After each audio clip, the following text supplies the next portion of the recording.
राम राम खेडूत मित्रों, नमस्कार। मारू नाम है हितेश पटेलिया અને આપણે YouTube ચેનલ છે ખેતી કા સાગર તળાજામાં આપ સૌ ખેડૂત મિત્રોનું હાર્દિક સ્વાગત છે। હવે ઘણા સમયથી આપણે રાહ જોઈને બેઠા હતા કે એક એવી ટેકનોલોજી કે જે આપણે મગફળીનું બિયારણ વાવીએ છીએ અને પછી એમાં પટ મારી દઈએ તો તમને કોઈ પાકે ત્યાં સુધી મૂંડા ન લાગવા જોઈએ, બરાબર। ઘણી બધી આપણે એફએસ નો પટ મારીએ છીએ થાયોમેથોક્સેમ 30%, બરાબર છે। પરંતુ એક આજે અદ્ભુત ટેકનોલોજીમાં દવા આવી છે, એની આપણે વિસ્તૃત માહિતી કરીશું, આપણે આપીશું અને સાથે સાથે એનું લોન્ચિંગ પણ કરીશું કે જેથી કરીને તમારા નજીકના વિસ્તારની માલિપા પણ તમને આ વસ્તુ મળી રહે અને સાથે સાથે તમારા પાકને તમે સુરક્ષિત બનાવી શકો। બીજી નાની મોટી જીવાત નહીં લાગે, મૂંડાઈ નહીં લાગે, તલકીડી લાગે, ઘીમુલી લાગે છે, બરોબર છે, ખપેડી લાગે છે, આ એકે પ્રકારની ના જીવાત નહીં લાગે અને આપણી મગફળી ઓલરેડી હાઈ ક્લાસ ઉભી રહેશે। આજે એવી તમને દવાની વાત કરીશું કે જે અત્યાર સુધી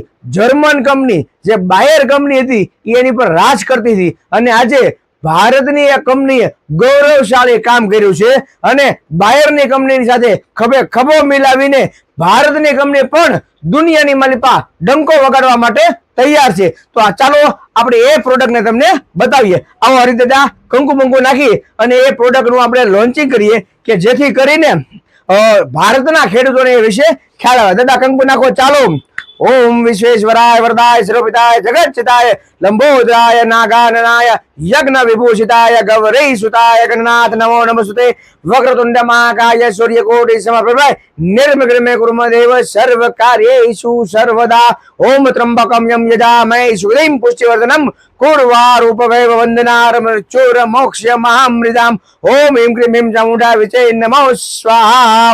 तो आज આપણે આ બે એવી દવા વિશે વાત કરીશું કે જેને ભારતની કંપનીએ વિશ્વની કંપનીઓ સાથે ખભે ખભો મિલાવી અને એવી દવાઓ આપણા ખેડૂત માટે લાવ્યા છે કે મગફળી ને પટ મારી ગયો તમે, બરાબર, એ પછી છે એને ઉગસુગ નો રોગ લાગે છે, તમને કોઈ એમાં શું કહેવાય કે દાણા તમને કોઈ હાવ બફાઈ જાય અને કાળી ફૂગ છે એની ઉપર રાજ કરી જતું હોય છે, દાણાને હાવ પોચો બનાવી દે, પેપડો તમને કોઈ દાણો હોય ને એને હાવ કોણો ગાભા રેખો બનાવી દે, ફૂગ લાગી જાય છે, એ ન લાગવા દે અને સાથે સાથે જે મૂંડા છે વ્હાઈટ ગ્રમ કહીએ છીએ એ તમને કહો આપણા ખેતરને ખાલી કરી દેશે, હાવ કા વધવા નથી દેતું અને છોડવાને પીળા પડતા જાય પછી ધીમે ધીમે હાવ વહી જાય, ખેંચો તો ખબર પડે કે અંદરથી નકરા મૂંડા જ નીકળ્યા છે, બરાબર છે।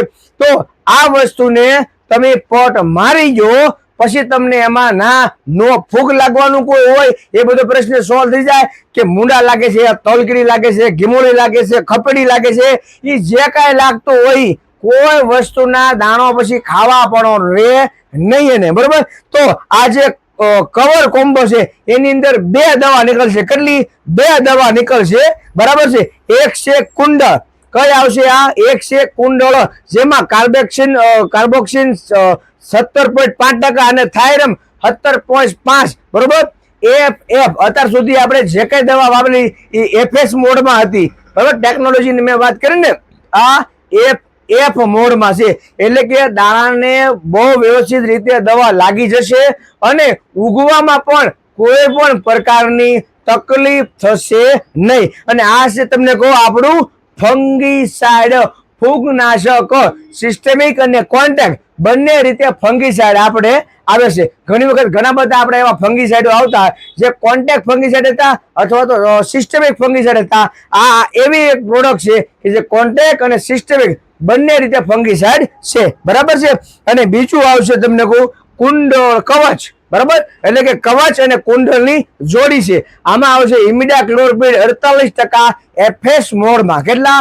ઇમિડા આવશે 48% એફએસ મોડમાં। અત્યાર સુધી બહુ મોટું રાજ કર્યું હોય તો બાયર કંપનીએ રાજ કર્યું હતું, ઇમિડા 48% આપી અને ભારતની કંપની હવે ખભે ખભો મિલાવીને ઇમિડા લાવી છે 48%, જે ખેડૂતોને વરદાન સ્વરૂપ છે કે એક વખત તમે એને પટ મારી ગયો, બરાબર છે, એટલે નો તમારના મૂંડા આવે, ડોળ જે આપણે કહીએ, બરાબર, કે પછી આપણે એને ખપેડી કહેતા હોય, તલકીડી કહેતા હોય, બહુ મોટો પ્રશ્ન છે તમને કોઈ વારા કરીએ કે મૂંડા માટેનો, તો એમાં પણ ફર્સ્ટ ક્લાસ રિઝલ્ટ આપશે। એટલે કે એક ફૂગથી બચાવશે તો એક મૂંડા છે, તલકીડી છે, ઘીમોલી છે, ખપેડી છે, એનાથી બચાવશે। તો આ જે છે કવર કોમ્બો એ તમે કવચ અને કુંડળને તમે લઈ શકો છો। તમારા હરેક નજીકના વિસ્તારની માલિક આ વિડીયો બતાવવાનો એટલે ના તમને મળી રહે. પેલા ફક્ત બાયર વેચતી હતી, બરાબર છે, ઇમિડા 48%. હવે ભારતની કંપનીને તમે જેને સંગમના નામે ઓળખો છો, અને સંગમે જે બહુ મોટી બ્રાન્ડ છે, જે પેટન્ટ પ્રોડક્ટ છે, બરાબર છે, એ જ કંપનીનું ડોક્ટર પ્લાન્ટ પ્રોટેક્શનનું તમને કહું, હવે આપણે ભારતની કંપની આપણે માટે લાવી છે. હવે કોઈ ખેડૂત મિત્રોને એવું ન રહે કે ભાઈ બાયર કંપની લાવે છે, BSF, આ બધી વિદેશીઓ કંપનીઓ હતી, બાયર છે, સિજન્ટા છે, અદામા છે, BSF છે, પરંતુ ભારતની કંપનીઓ હવે આવા અદ્ભુત અને અલૌકિક સાહસો કરી રહ્યા છે અને ભારતના ખેડૂતોને પોતાના બજેટના ભાવ રૂપે જ આપી રહ્યા છે, જેથી કરીને ખેડૂતના વધારાના ખીચા ખાલી પણ ન થાય અને ભારતનો પૈસો ભારતમાં રહે અને ભારતના ખેડૂતો માટે કંઈક ને કંઈક નવી યોજનાઓ પછી બનતી રહે અને જેટલા પૈસા ભારતમાં બચશે એટલા પૈસા આપણે તમને કહું આપણને ભારતની અર્થવ્યવસ્થાને મજબૂતી આપશે, તાકાત આપશે. હવે જો વાત કરીએ તો કેટલું પ્રમાણ, તો ભાઈ 20 કિલો દાણા, એક મણ દાણામાં તમારે 40 ml લેખે પટ આપી દેવાનો છે. કેટલું? 40 ml લેખે તમારે પટ આપી દેવાનો છે, બરોબર છે. એટલે કે 1 કિલો દાણા અને 2 ml પટ આપી દેવાનો છે. હવે હાવ દેશી ભાષામાં તમને કહી દો કે 1 ગ્લાસ પાણી લે, 1 મણ દાણા લેવાના છે, 1 ગ્લાસ પાણી લેવાનું છે અને આ બે માંથી 40 ml નાખીને ગ્લાસમાં પાણી લીધું છે, એમાં નાખીને હળ બોલાવી નાખવાનો, ડોયો કરી નાખવાનો. પછી તમારે એમાં પંપમાં નાખી અને બધા દાણાને મરવા સ્પ્રે કરી દેવાનો. કમસે કમ જો દાણા તમને કોઈ દવાને પટ માર્યા પછી કમસે કમ જો 3 થી 4 કલાક વાહરે ને તો દવા છે દાણાની અંદર ઉતરી જાય અને એ પછી તમારા પાકને નુકસાન કરે નહીં. હવે મેન વાત તો એ છે કે આ મગફળીમાં પટ માર્યા પછી, મગફળી ઉપાડ્યા પછી પણ જો તમે સારું માલને ખવડાવો ને તો માલને પણ કોઈ પણ પ્રકારનું નુકસાન થતું નથી. આ ભારતની કંપનીની મેન તાકાત છે અને હરેક ખેડૂત મિત્રોને ખ્યાલ રહેવો જોઈએ કે આપણે આ વસ્તુ, કારણ કે માલ ઢોર પણ આપણે રાખીએ છીએ અથવા તો નીરાવ આપણે વેચી દઈએ છીએ તો એ માલ ઢોર જ ખાવાના છે, બરાબર. અને મગફળી આપણે ખાઈએ, મગફળીનું તેલ ખાઈ તો પણ આપણે કઈ ઉપાધિ રહે નહીં, બરાબર છે. તમારા નજીકના વિસ્તારની માલિકા તમને મળી રહે, કોઈ ચિંતા કરવાની જરૂરિયાત નથી, બરાબર છે. 500 ગ્રામનો જે ડબ્બો આવે છે, 500 ગ્રામનો ડબ્બો, બરાબર છે, એ તમારે લગભગ હાડી 2200 થી 2300 રૂપિયાની આસપાસમાં તમને મળી રહે. હાડી 2200 થી 2300 રૂપિયાની આસપાસમાં તમને મળી રહે અને 10 થી 12 મણમાં તમે પટ મારી શકો. કેટલા? 10 થી 12 મણ દાણાની માલિકા તમે પટ મારી શકો છો.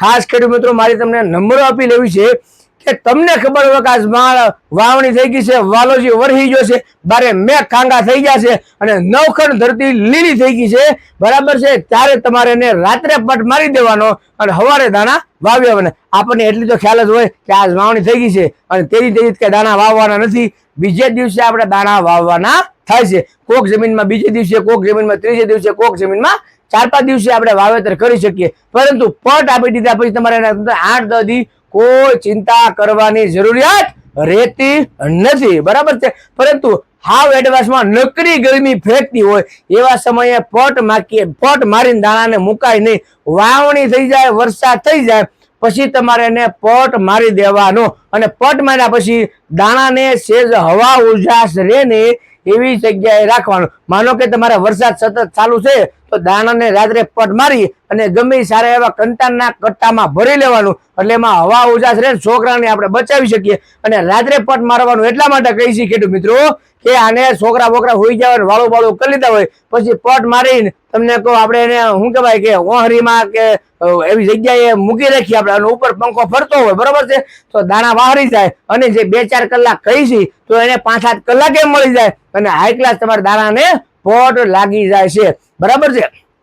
તો આ હતી દાણાની માહિતી. હમણાં તમને કોઈ લગ્નમાં અમે તમને કોઈ ભોગા કાઢી રહ્યા એટલે હાથ બેહી ગયો છે, માફ કરજો, પરંતુ તમારા હરેક નજીકના વિસ્તારમાં કવચ અને કુંડળ આ રીતનું બોક્સ આવશે, તમારે એનો ફોટો પડી લેવાનો છે અથવા તો વિડીયો સેવ કરી લેવાનો છે અને કહેવાનું છે મગફળી વાવી છે તો આનો પટ દઈને વાવી છે, નગર મગફળી નથી વાવી તેમ તારે, બરોબર છે. આપણે આવા નવા વિડીયોને જોતા રહેજો, ચેનલને સબસ્ક્રાઇબ કરી લેજો, ફોલો કરી લેજો અને હવે મને રજા આપો. રામ રામ, જય જવાન, જય કિસાન.